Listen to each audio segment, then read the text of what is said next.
我亲手拿下马车放进房间的。这么大个箱子，怎么可能说没就没呢？箱子里是什么？神庙里的东西。神庙里带出来的？神兵利器吗？如果佩奇确实是绝世神兵，缺东西，主体没了，其他东西一样都没有少，唯独少了一个箱子，那说明对方至少知道它是什么。知道这东西的人可不多。谁？大人，那儿有人。好身手，我都没察觉。老王，守好把儿。是。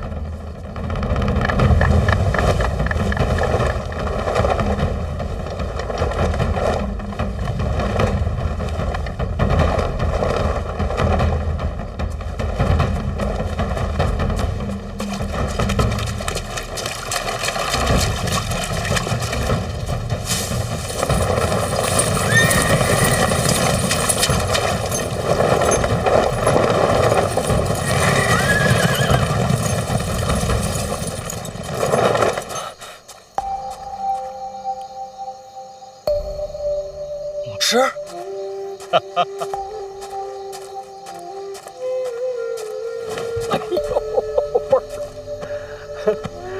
哎呦，金统领，哎，你们不是回营了吗？飞骑军令守在苍山，保护祭司。影子，王启年挺警觉啊。闹了半天全是检察院的，你们跟这儿团建呢？何谓团建？我们家新词儿多，你习惯一下就好了。哎，老师，您怎么来苍山了？不是你在这儿吗？小范大人，你是不是丢东西了？你在我门口偷听。我觉得是武大人。什么意思？他一直暗中跟着你，就是想跟武大人交个手。小范大人，你得了武大人的亲传，我们两个交手也是未尝不可呀。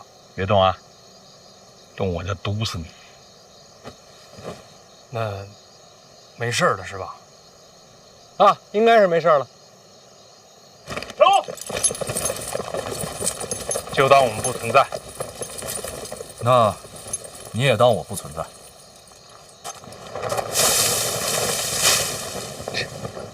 神神秘秘的。走吧，老师，都到苍山了，上我那儿吃宵夜去。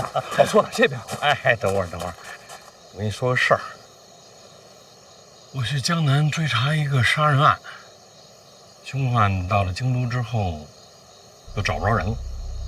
两种可能，要么就是武大人，那另一种可能呢？有人把这个凶犯在京都给藏起来了，连检察院都查不到痕迹。当然，有这般手段，京都能有几个呢？不，这也是线索。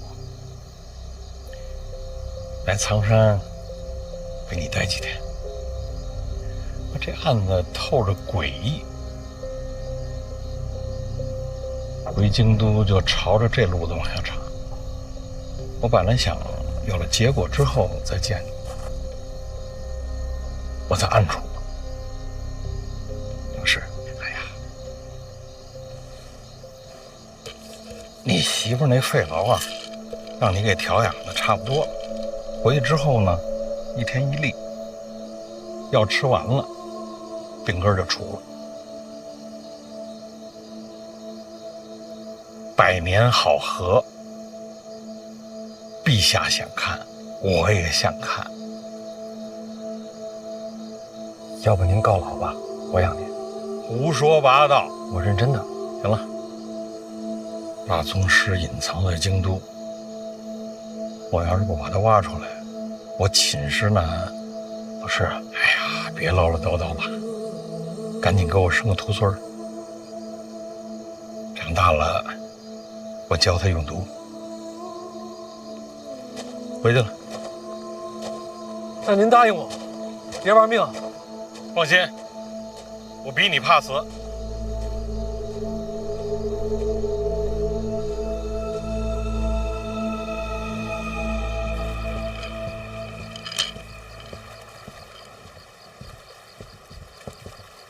上还有这种火铳？不一样，小姐带出来的。哪儿带出来的？神庙。神庙带出来的，还会缺主件？毁了。被谁毁了？这个你不用知道，你需要做的就是用它做好准备，保护范闲。然后呢？你能把它修好？不是我修。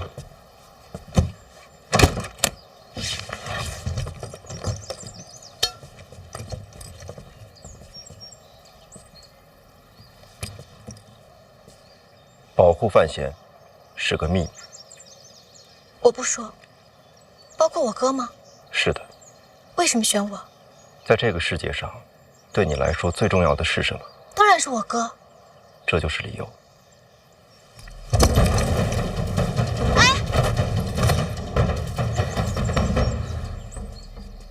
就这么走了？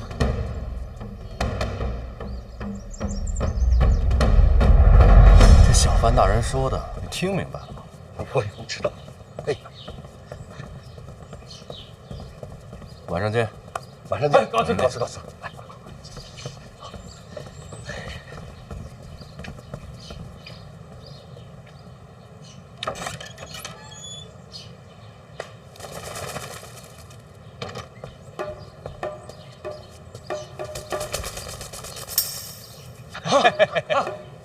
哎，一会儿晚上见啊！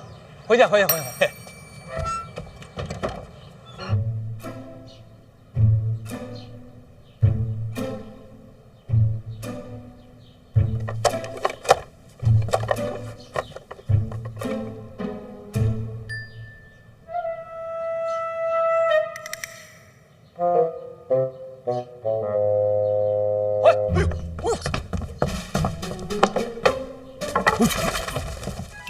什么呀？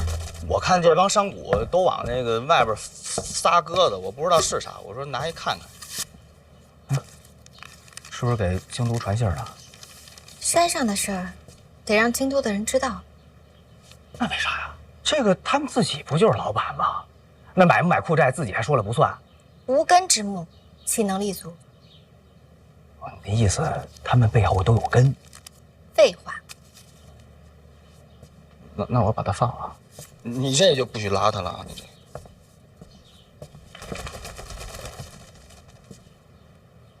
范司者，你还真行啊，还能上台说话。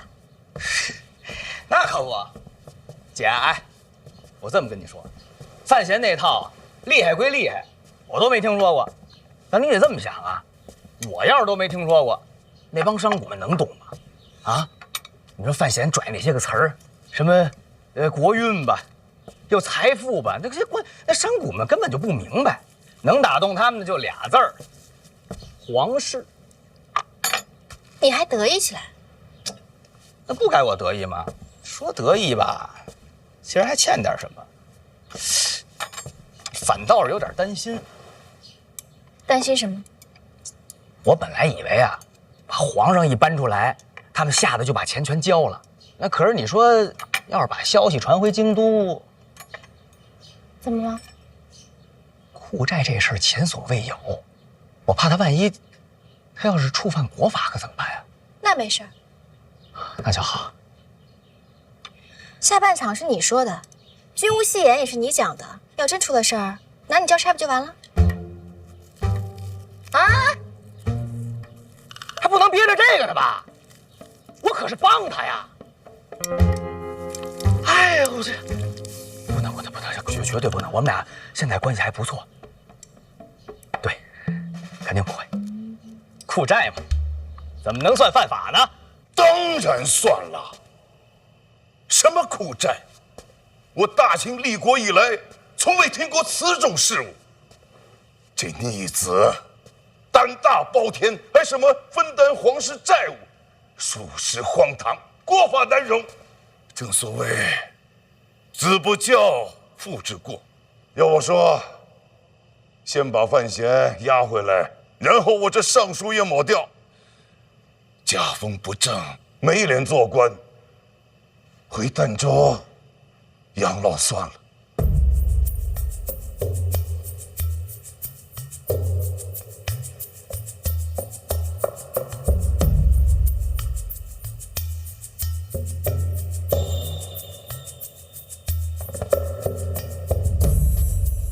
沈院长，别睡了。你在发火，喊我做什么呀？库债这事儿，你总得有个看法。我看不了。瞎了。内库财权不在监察院的监管之内，管不了。没说内库，说库债。新鲜，没听过。确实新鲜。库债一事，自古就未听过。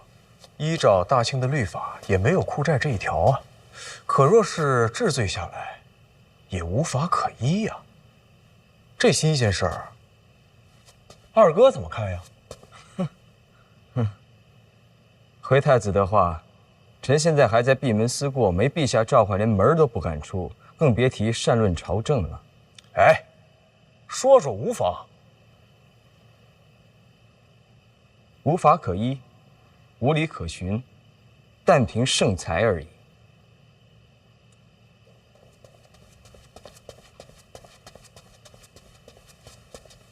诸位都到了，请随我来。哎，陛下在哪儿啊？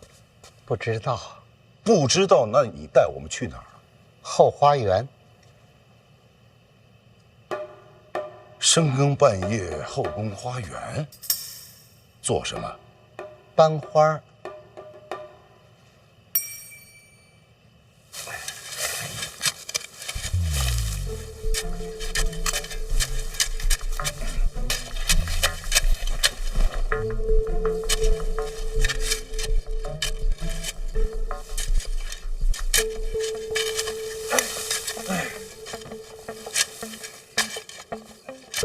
侯公公，哎，你确定这是陛下的旨意？范大人，老奴有天大的胆儿，也不敢假造陛下的口谕呀。这是闹的哪一出？哎，啊，就是班花。就咱们几个人吗？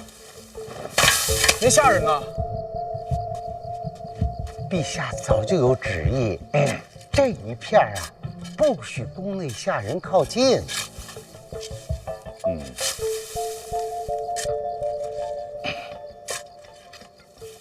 哎，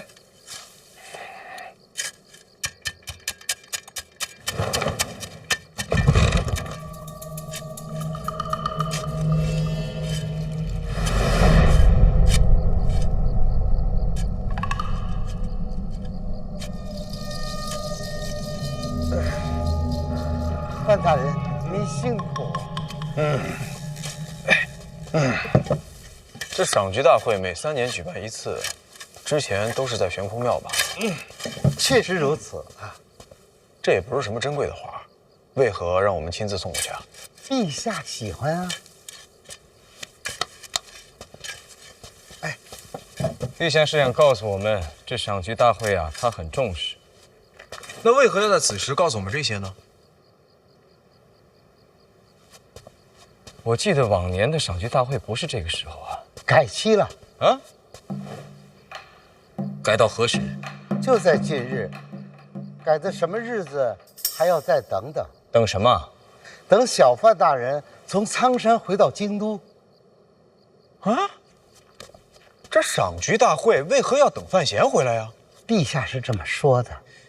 也就是说，陛下重视赏菊大会，但何时召开，要等范闲回京都。殿下，您说的没错。陛下是想提醒我们呀，赏菊大会重要，范闲更重要。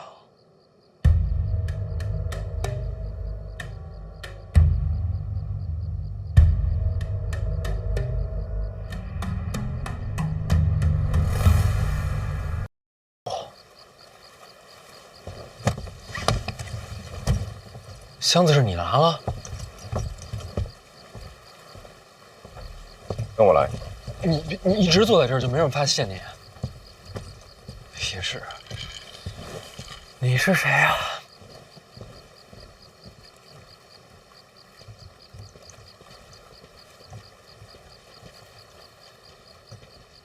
说，影子好像对你很感兴趣，一直想跟你交手。没兴趣。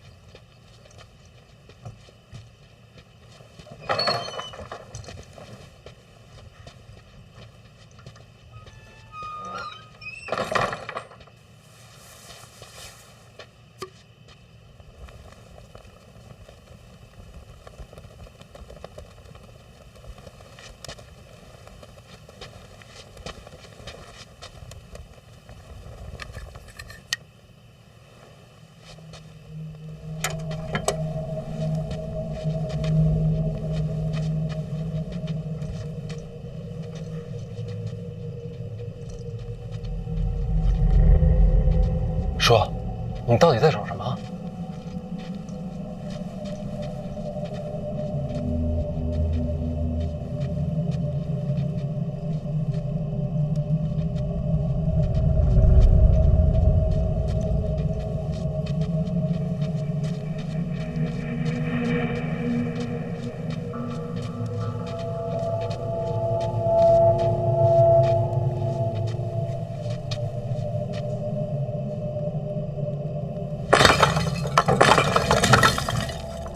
这里边有东西。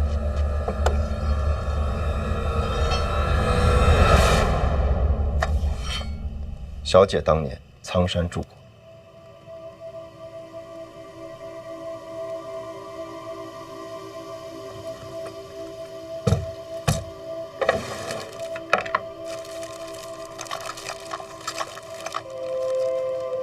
我娘藏的，本来该毁了，就像这箱子。这是我娘亲自毁的，为什么？遵循法则，超越时代的物品不能留存。谁的法则？神庙的？应该是。应该？忘了。既然这样，干嘛不全毁了？他又为什么留下这3个？超越时代的物品，不能留给这重启的世界。历史进程不该被影响。但你不一样，你是个错误。错误？你既是这世界的人，同时又源自过去。你是错误，是故障，是未知变量，也是逻辑漏洞。这是小姐原话。所以我那些记忆，难道是来自神庙？不知道，我只是复述。小姐留给你的是一线生机，修好它，你拥有扭转命运的3次机会。怎么修？去江南，去3大坊。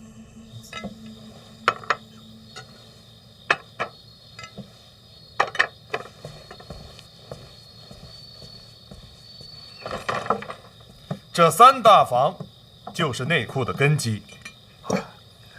这谁不知道？内部前生根基就是3大坊。往年那些新奇货物都是从江南出来的。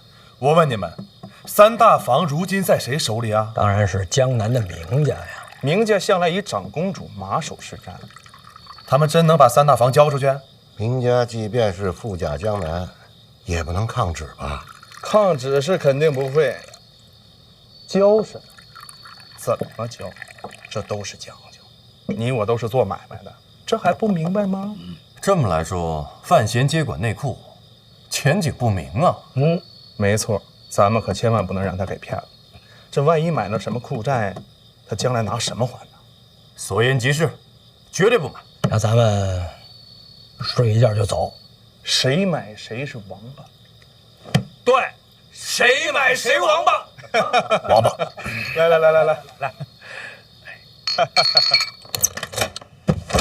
这都是超越时代的产物。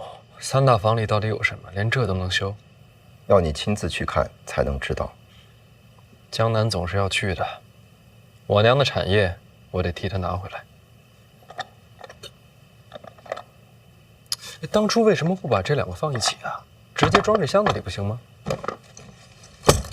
小姐把这留给你，却又不想你真的修好它。为什么？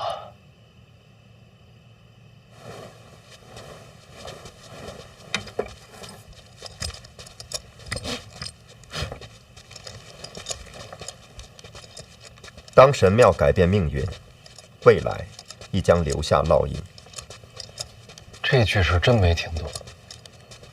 当神庙之物使用太多，未来岁月，你终将去往神庙。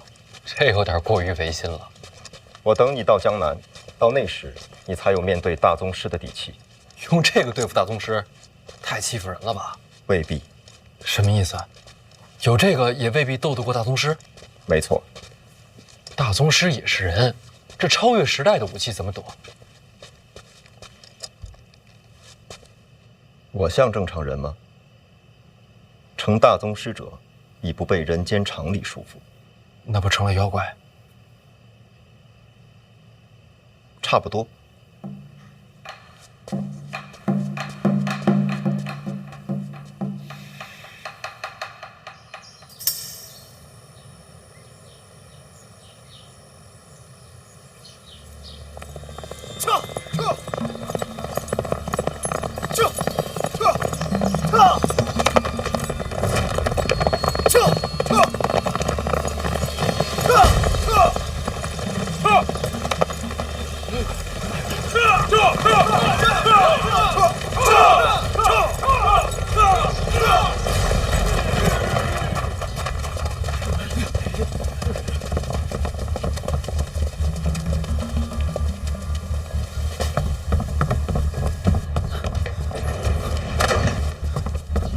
宫内传出消息，陛下要范闲回京都共赴赏菊大会。负债的事，陛下没提。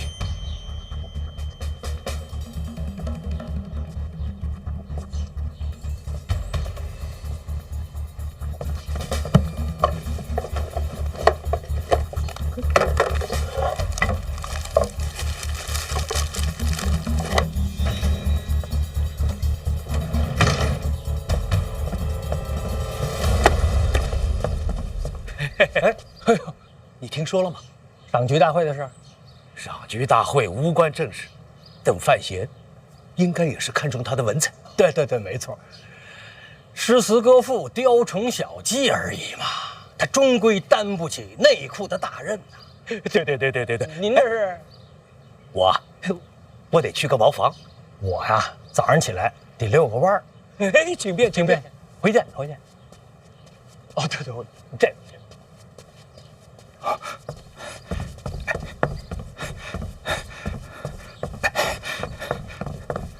哎，你不是去散步了吗？这是你们家茅房啊！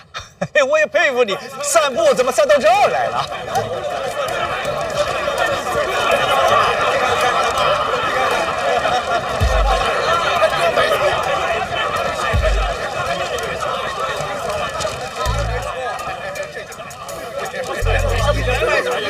小范大人，刚才说的那个5万两一定给我留着啊！我现在就回去取钱啊，今日就能返回来。哎，你怎么也在这儿啊？你昨天怎么说的？这王八这个？哎，这王八他买到库债了，告辞，告辞。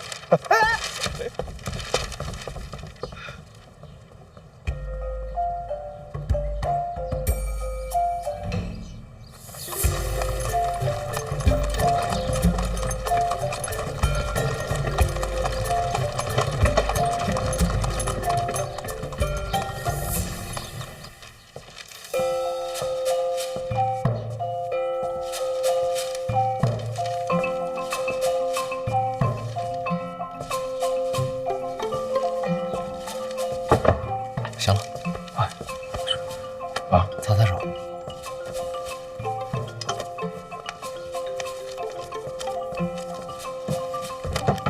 哥，我怎么感觉这数不对呀？有人可能没带够银票，回家取了吧？我粗略的算了算，都不止2000多万两。数量有限，又有溢价，这都能卖完，多亏了你。内库债权都分出去了，怎么还不高兴？说到底，他们选择买库债，还是因为陛下要我赏花。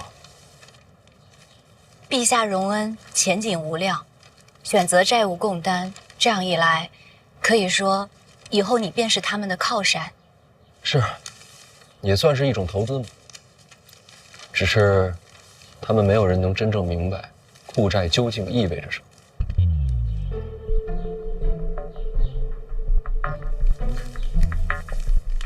国运与货币相连，这说明代表所谓财富的含义已经远远超越了过往的限制。哥，这几天我一直在琢磨你说的话，你说这庆国和财富之间，是不是不光是国运这么简单啊？好像还有别的联系。这些商贾们因为陛下器重你，所以选择相信库寨，相信内库的前景。所以其实他们看重的不光是你，看重的是皇上，看重的是皇室的信用，是庆国的信用。没错，金银数量终究有限，而庆国的信用才是货币的基础。对，不光是庆国，北齐的信用也代表了北齐的财富，所以国家的信用就是财富。国家信用是财富，是货币的基础。那这之间缺什么呢？货币、信用。咱们出去，让他在这儿仔细想一想。货币、财富、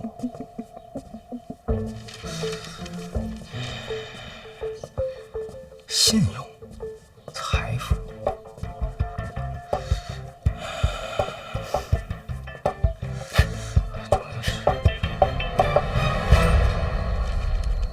货币、信用。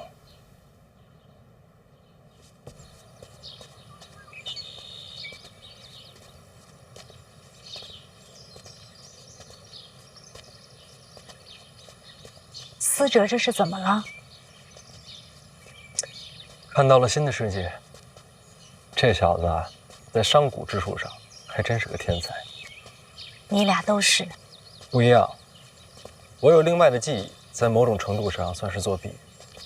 如果我俩交换，最起码在商贾之术上，我没他这悟性。这一点上，他比我强。那是好事啊。婉儿，对不起啊。怎么了？苍山恐怕待不了多久。那是当然，陛下还等你回去赏菊大会呢。我准备了那么久，最后成事，还是他一句话。天子嘛，自古以来都是天下中心。等赏花大会结束，咱们一起去江南吧。我也去。当年我娘在江南创立了3大坊，时至今日，仍是内库的根基。这些都是她留在世上的痕迹。我想，我应该和你一起看。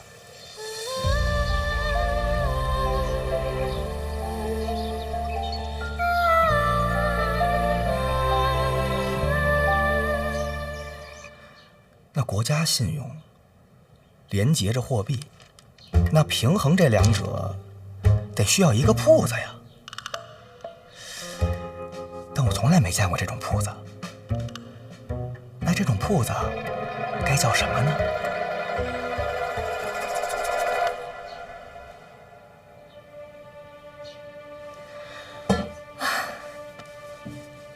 你找把火铳，练练瞄准，你手稳，使好苗子。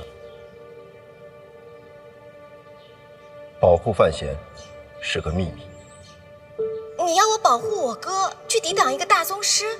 不是抵挡，是杀了他。杀一个大宗师，也或许是杀我。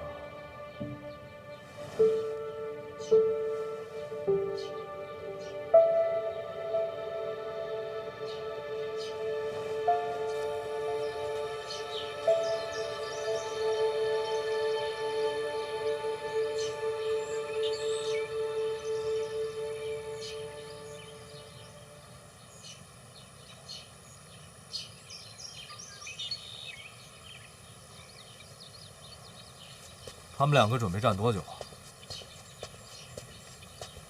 你要敢打扰他们，小心我给你下毒。哎，你说，武大人今日会出现吗？哎呀，他出现不出现，切什么磋呀？你不是他对手。胜负不重要，你也是练武之人，怎会不懂？我不是练武之人。那你是什么？我是他的老师。那你把他当徒弟，还是当儿子？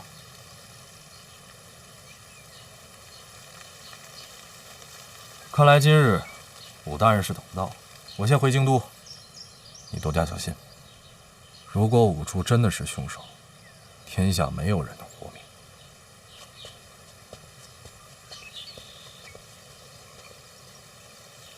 命。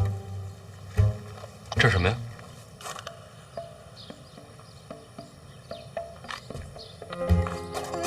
没什么。我都看见了，你买了把火铳。对呀。是有人欺负你吗？没有啊，就是我自己有兴趣。哦，那就好。你用的时候注意安全啊。嗯。我思哲呢？他最近恍恍惚惚的。啊，他来了。哎，哥，姐，来了，该走了。嗯，是该走了，都在等你了。不是姐，我那意思，我该去北齐了。去北齐啊？我跟哥都商量好了，娘也同意了。想好这个通商的主理人该做什么了吗？我想来着，而且越来越清晰了。我这几天一直在琢磨你说的话，什么国家信用啊、货币基础啊，我感觉这之间啊必须得有一个铺子调节平衡。那这个铺子如果开在庆国呀，估计连怎么死的都不知道。他必须开在北齐，北齐现在是大战刚败，百业待兴，正是好机会。我能抓住这个机会，这个铺子前所未有，我这是开万世之先河。往小了说啊，咱就挣点钱；要是往大了说，整个北齐的国运都在弟弟手心里攥着呢。名字想好了吗？想了，哎，你们俩也帮我参谋参谋。你看啊，那个卖米的叫米行，卖布的那叫布行。咱这个跟钱有关系，叫钱行是有些太直白，太粗俗了。钱它不就是银子吗？所以就叫饭行。那你提银子干什么？我是这么想的，咱都开万世之先河了，咱老范家咱得名垂青史，青史留名。名字可以再斟酌。那饭行不好，那要不叫闲行、弱行、折行？哎呀，算了，哎，回头我路上慢慢想吧。哎呦，哥，你知道，我现在特别激动，我好像就这辈子终于知道为什么而活了。这就叫做人生目标。对，我找着人生的目标了。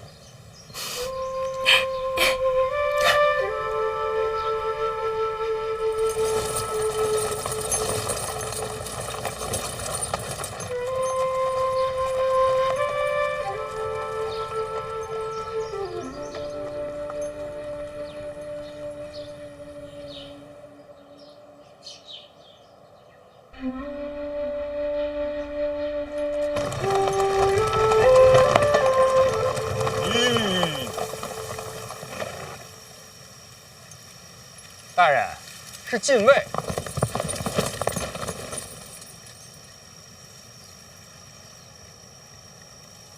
这就是赌我来的。黑旗候命，随时可以冲阵。哎，别，这可是禁卫，天子之师。不用担心，黑旗才是天下第一强军，绝不会输。不，我担心的是这个嘛。老王的意思啊，冲禁卫可是重罪。院长交代，苍山一行受提司调遣，黑旗只遵军令。哎，来人了啊！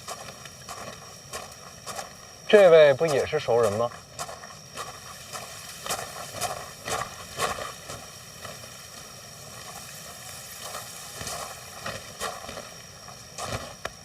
小范大人，好久不见。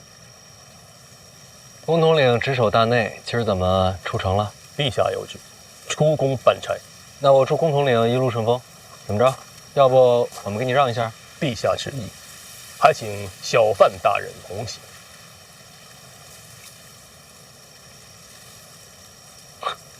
我才刚下苍山就找回来了，消息这么灵通。在下只懂听旨，其他的真不明白。那怎么说？公统领带个路，我们后面跟着。不必劳师动众，只需小范大人一人作业。说是旨意，有圣旨吗？这么小？陛下口谕，该省要省。咱们这陛下呀，还真是勤俭节约。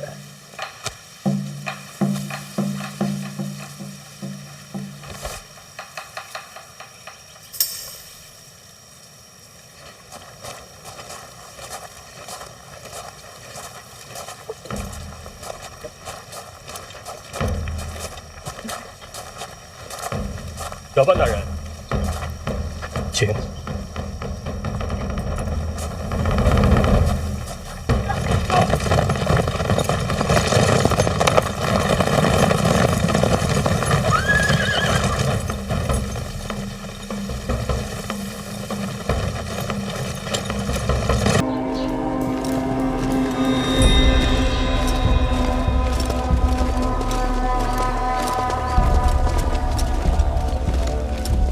小范大人，就这儿了。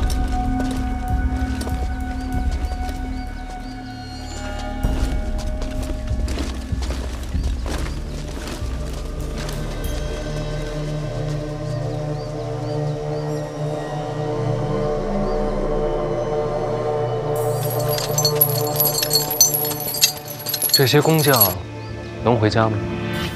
小范大人，说笑了。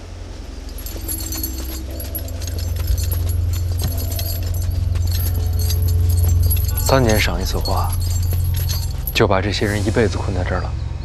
事关陛下安危，总得有人受罪。小范大人，还有什么要问的吗？没事了，先把差事办好吧。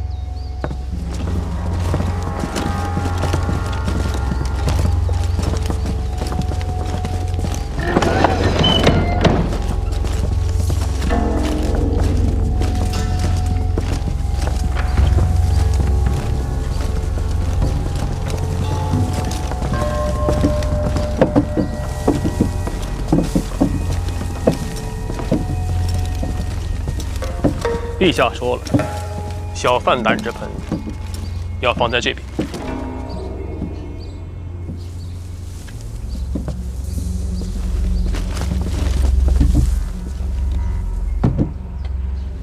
就这差事，咱们这就回京都了。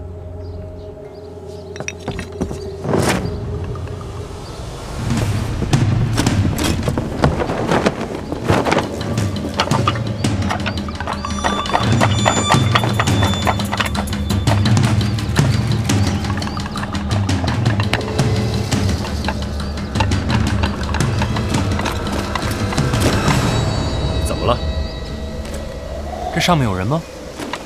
没有了，工匠走后，如今就是一座空庙。你看到其他人了？刚听到这上面有动静，脚步声，不算，就是足尖轻踩的声音。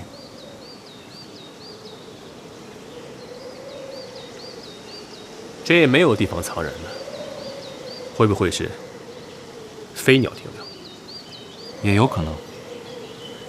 放心吧，我们走后就是禁军入场，必定会上上下下彻查一遍，不会有任何隐瞒。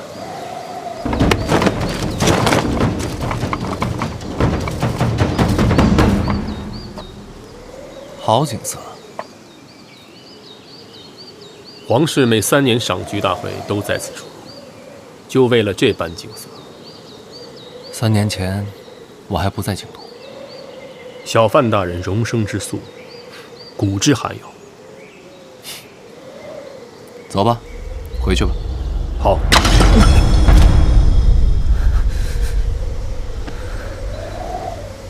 大人内息有些混乱。没事儿，我这功法有时不受控制，已经没事了。大人功法在下不便多问。但内息混乱，总之不是好事。该问问你的授业恩师。没人教，我自学的。这能自学？说句实话，小范大人，陛下对你真是没得说。赏花大会等一个臣字，在下闻所未闻。小范大人前途无量。公统领客气了，未来可期，更要保重身体。功法的事，万万不可大意。多谢关心。小范大人未来可期，在下也想攀攀高枝。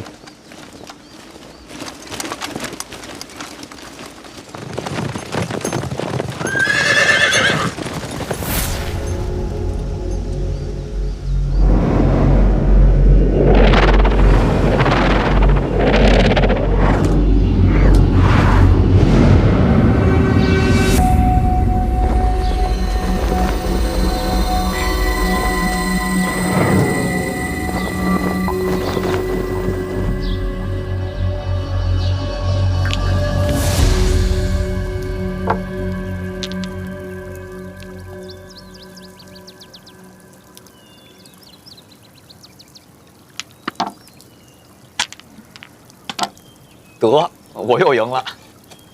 尝尝，尝尝。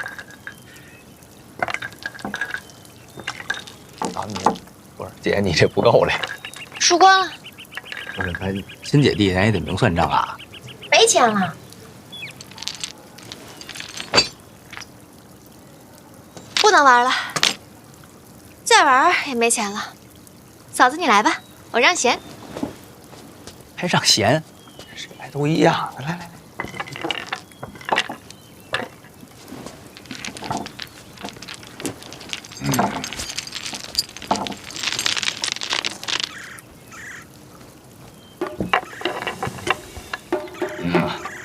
媳妇，来。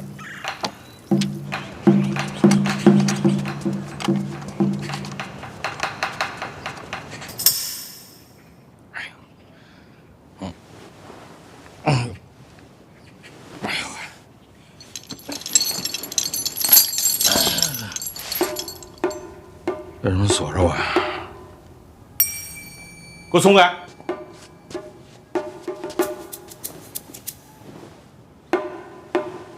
聋了？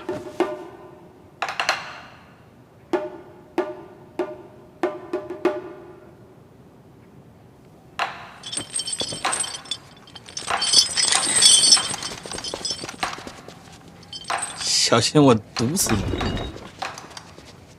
嘿嘿嘿嘿嘿。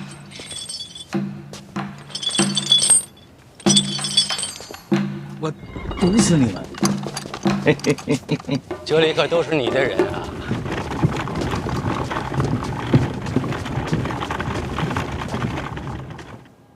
毒死了，舍得吗？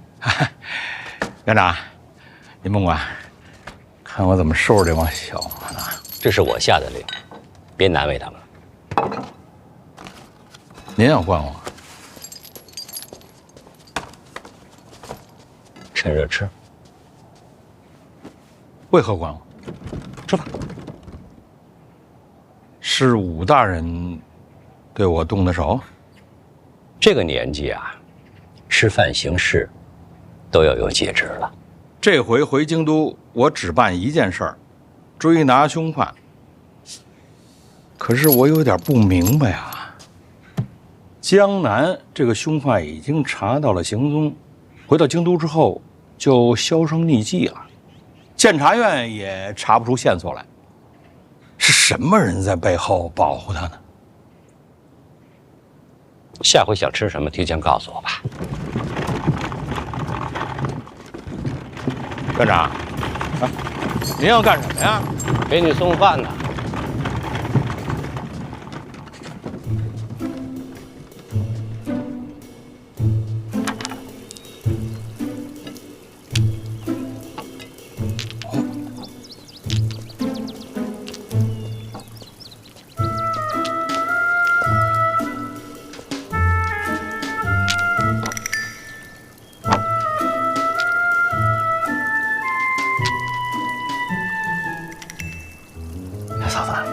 您这也不像头一次玩的呀。以前生病不能出门，总是自己给自己找点东西玩。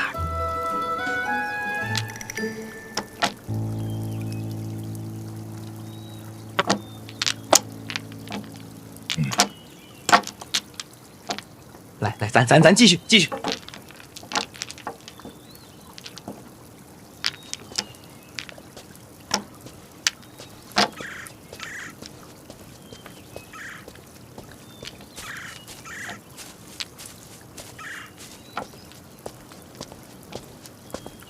这是怎么了？让思哲一早回来，去跟爹道别，说是要北上。所以现在是想走之前再玩一次牌九？不是他提的，是爹。爹主动说要玩牌九。嗯。爹这是不想让思哲走啊。难怪，爹银子准备的这么足，一直输，一直逃。原来不是想玩牌九，是想留住他。真心实意不好意思说出口，就想把人留在牌桌上。那是姨娘为什么劝他走？这点我实在是想不明白。我想，姨娘呢，也是想尝试着放手，让思哲能够一个人真正的成长和历练。其次呢，最近京都许多风波都是因我而起，这个时候让思哲离开京都，未尝也不是一种保护。爹，我看牌也都发完了，要不就算了，这再玩下去天都黑了。天黑就吃饭，吃完再继续啊。饭也别吃了，我还得赶路呢。不着急走，早晚得走啊。磨练过了，哎呀，就够了。孩子长大了，有自己的主意，就让他去吧。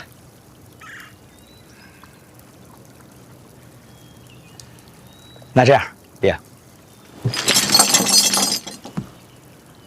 一局定胜负。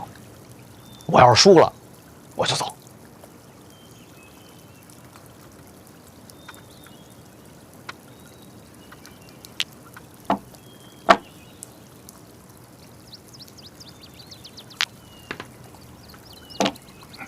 得，那您二老这又出局了。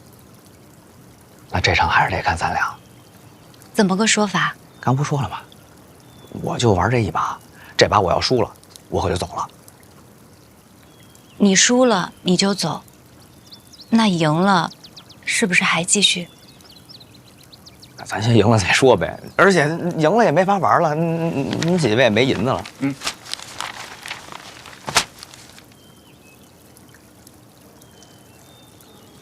哎，别，你这玩物丧志了这。上次离开是为了避祸，现在没必要了啊！你这次回来确实长大了不少。我跟您说实话，我之前挣钱呢，是为了给您看的。我就是怕您觉得我是一个不中用的儿子，我就想着能让您骄傲一把，我就想着干点什么能让您看见。我看见了。但这次和以往不一样，这次其实我是为了我自己。我想在北齐开一个前所未有的铺子，想让北齐的国运和财富相连。所以这一次，我其实是想追逐我自己的梦想。思哲是真长大了。好吧，就照你说的，一局定输赢，输光换人。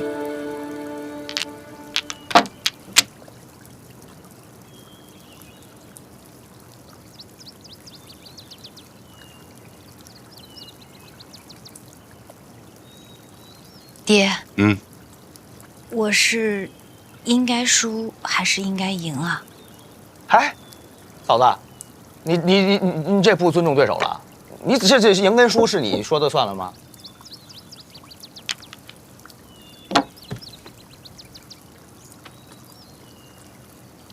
这我就赢了。行。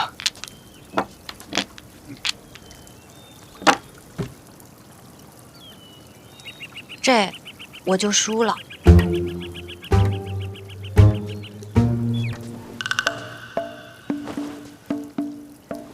嫂子，你能再来一遍吗？这。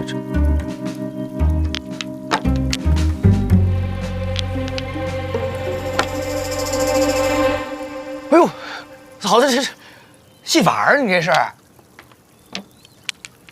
以前生病的时候，自己跟自己玩，练多手就快了。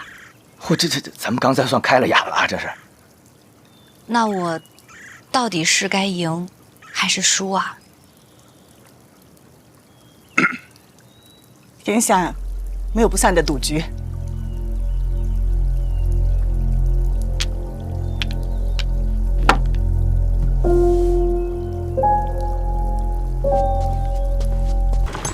什么情况？哎，大爷，怎么堵成这样？您坐里边吧，这外边灰大呀。怎么这么多车啊？这京都的大小官员呀，这会儿都赶着出城往悬空庙去呢。这平时上朝也没见这么多人啊。上朝的时候，那是分等级的啊。这低级官员呀，都没资格去上朝。而这上朝的官员吧，有些也都走着，他不坐车，路上啊，正好还能吃个早点。可是这要去悬空庙啊，大小官员都得坐车，所以就挤成这样了。上朝不是都有资格，赏花就都能去了？天下同乐嘛，当官的都能去。这话说的，天下都是当官的，老百姓呢？老百姓当然就不能去了。天下同乐，草民不算。有这当官的呀，替他们乐，连乐都得别人替吗？要不怎么叫父母官呢？这操心的事儿太多了。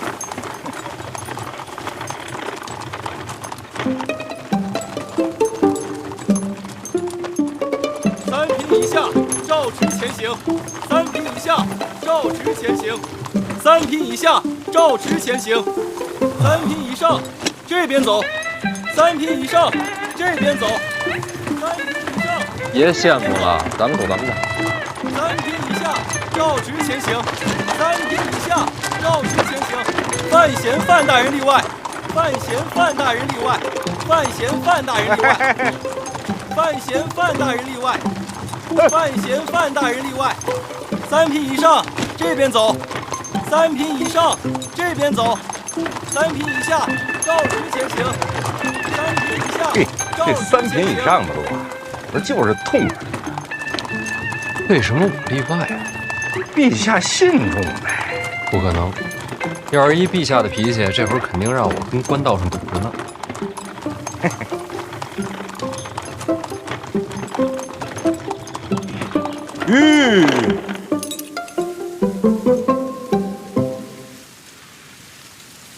快，这朝着不对啊！啊，对。大人别慌啊！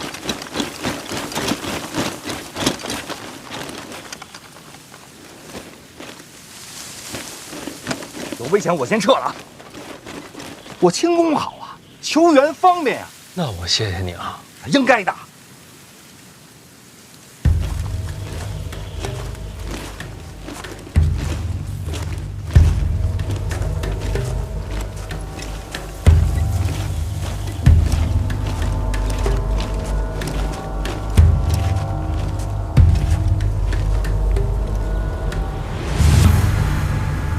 小范大人，久仰大名，我是叶仲。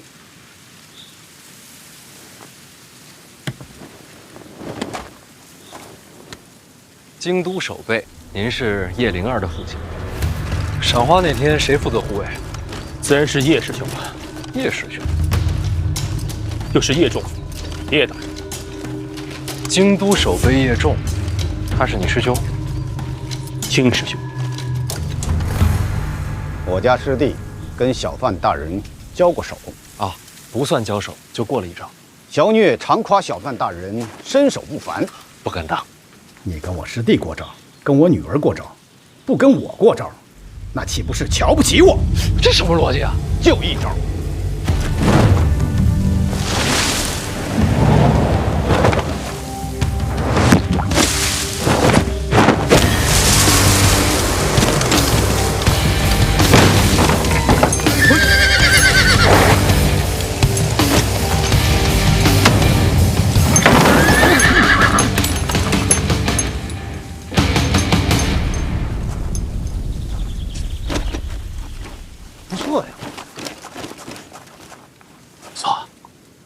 有酒品没？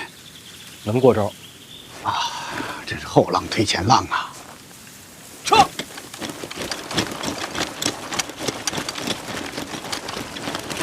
叶大人专门找我，就是为了试一招。借一个。你啊，一边待着去。啊，大人，今日悬空庙，麻烦您多照看些。什么意思？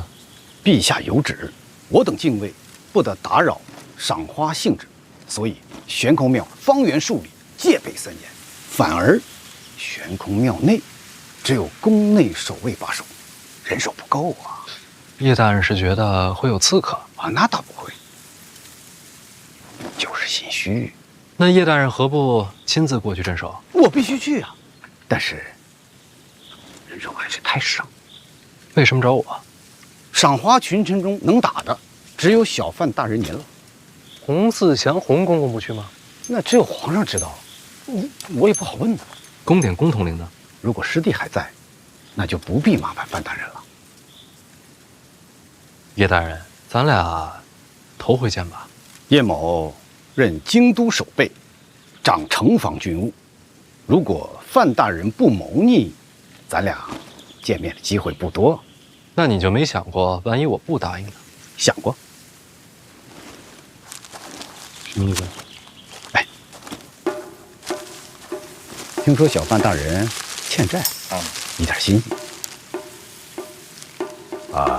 如果没出什么意外的话，记得还我。还你？那没有意外不还我吗？叶大人干这种事儿，干得不多吧？头一回啊。那这是怕出了差错，影响前程？那不重要。那就是忠君爱国。这个有句话你知道吗？叫风什么啊，清什么什么什么什么什么呀？这些人都是我带出的兵，如果有什么差错，最惨的还是他们。有句话叫刮大风的时候，刮倒的都是一些无名之辈。风起清平之末。哦，对，对，就这句。这句不是这么用的，差不多就行。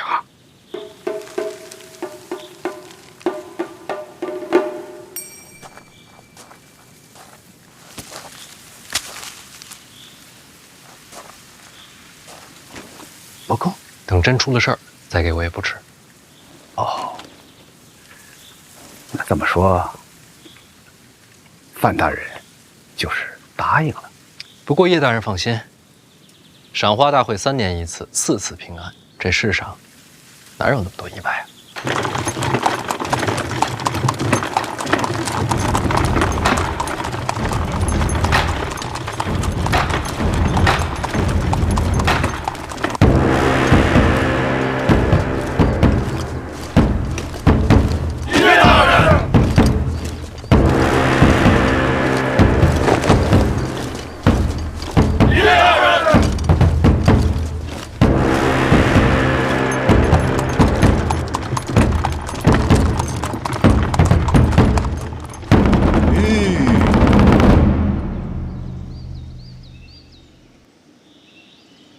大人，咱到了啊。行，找地儿停了吧。不，咱不是要进庙去赏花吗？懒得凑那热闹。再说了，站那么高，赏的还是花吗？不赏花，赏什么呢？哟，小秦大人，小范大人，令尊呢？嗨，家父宁愿在家午睡。嗨，范尚书上去了。应该是吧？哦，那应该在内层。你怎么知道？陛下在最高那层，下面每一层各按官职爵位分排，井然有序，绝不会错。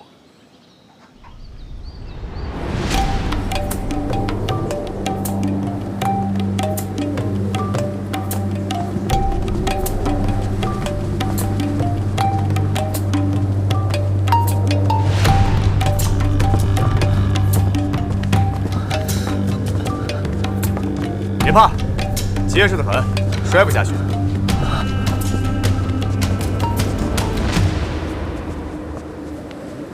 大哥，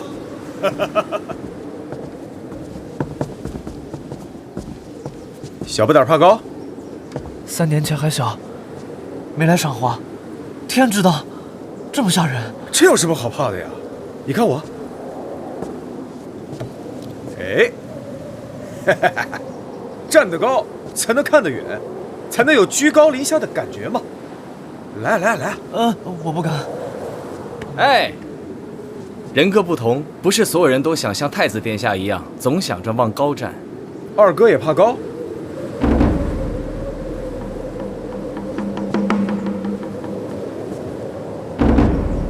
高不高的不重要，有摔下去的才好看。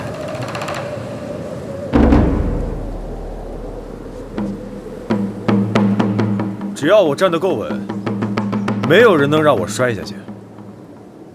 是吗？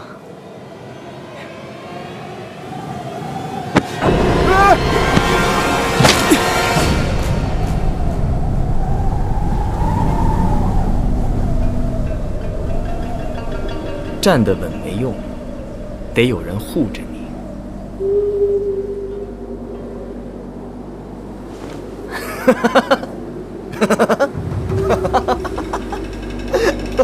怕了。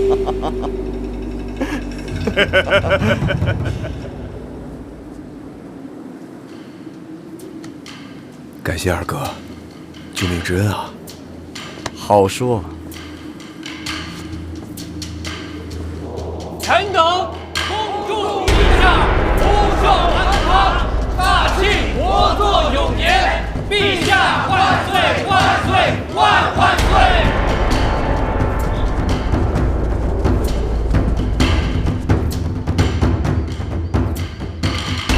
这人跟人呐，一层一层分的是真清楚，分得细才有机会往上嘛。就像小范大人说的，站那么高，赏的就不是花，而是这攀云之路，登天高台。大人，那走水了，走水了，走水！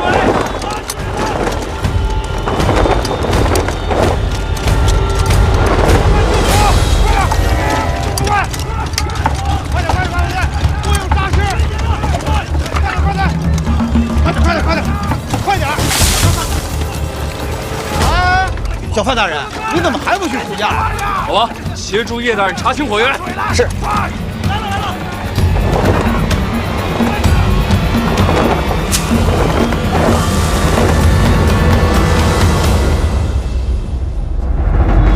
陛下，臣范闲求见。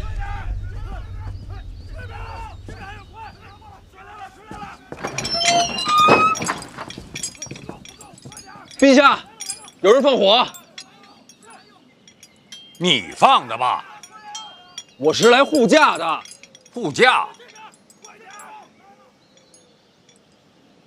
火呢？灭了。灭了护什么驾？臣担忧陛下安危啊。百姓，进来。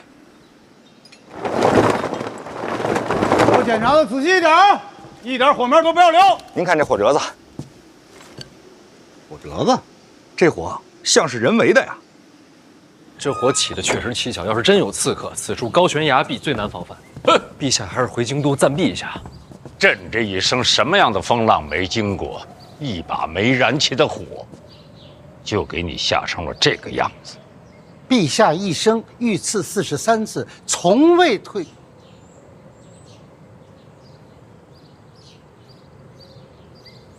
所以陛下今日旨意还是不退，还不服啊？完全不服。你这是抗旨？不是我想抗旨，遇到今天这种情况，在场各位都想抗旨。我没有。陛下是庆国之主，也是万民之主，一人身系天下安危。如今悬空庙有自杀风险，陛下下旨不退，这旨意我等要是接了，才是对陛下安危弃之不顾。所谓忠臣，就是即便抗旨，也要护陛下周全。不是花中偏爱菊，此花开尽更无花。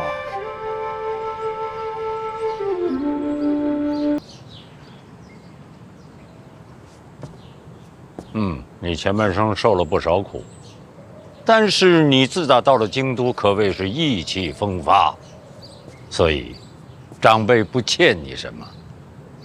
陛下说了算。好了，别再败朕的兴。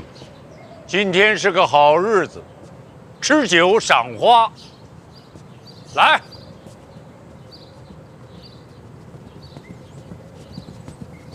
我们喝上一杯。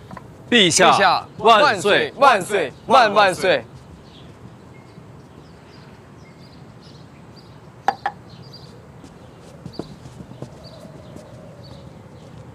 朕把李承泽禁足了半年，你满意了吧？我哪敢？去，和他喝一杯。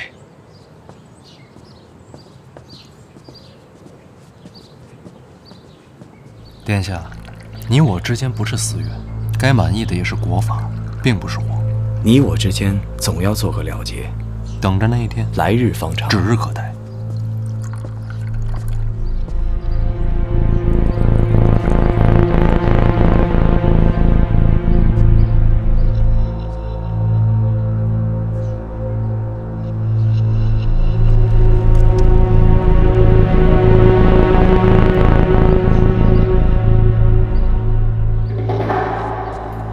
陛下，那喝完了。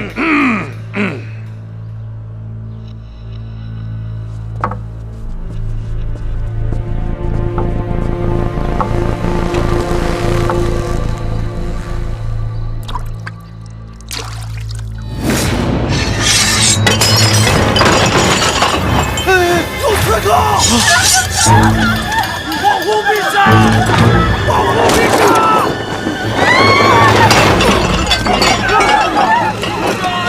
快跑！陛下，保护陛下！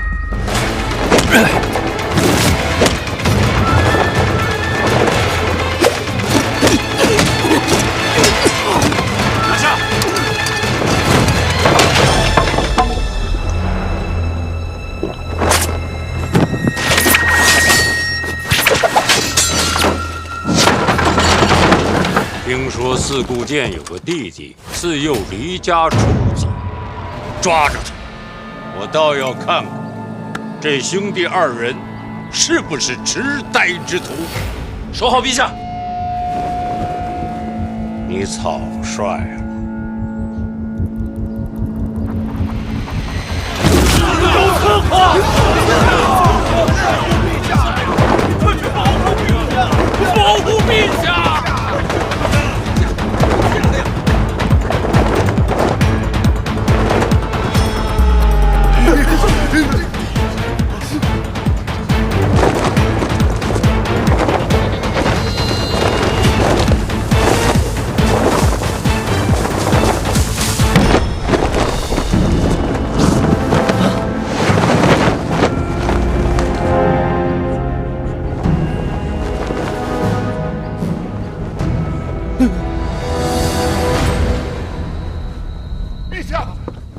陛下，怎么范闲一个人追过去了？你怎么不关心朕的安危啊？